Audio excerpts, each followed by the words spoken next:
Мы падпісалі пагадненне з еўрапейскім эканамічным і сацыяльным камітэтам, адным з ключавых органаў Еўразвяза, які працуе з пытаннямі рабочых, прадпрымальнікаў, журналістаў і грамадзянскай супольнасці. Мы будзем разам працаваць на карысць беларусаў, і тых, хто апынуўся ў Еўразвязе, так і тых, хто застаецца ў Беларусі. Раней мы ўжо падпісалі падобнае пагадненне з еўрапейскім парламентам і стварылі фармальную кансультатыўную групу з Еўразвязам. Беларусь усё больш інтэгруецца ў еўрапейскую прастору. А чаму гэта важна? Па-першае, гэта азначае больш практычнай дапамогі беларусам.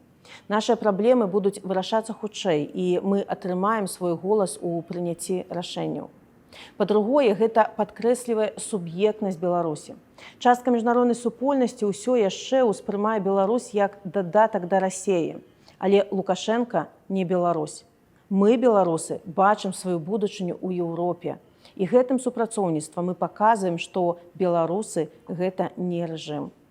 І па-трэцяе, гэта дапаможа нам падрыхтавацца да пераменаў. І калі сітуацыя зменіцца, а яна абавязкова зменіцца, у нас ужо будуць гатовыя напрацоўкі, партнёрствы і кантакты, каб аднавіць адносіны з Еўрасаюзам, адкрыць межы і выбудаваць новыя нармальныя сувязі.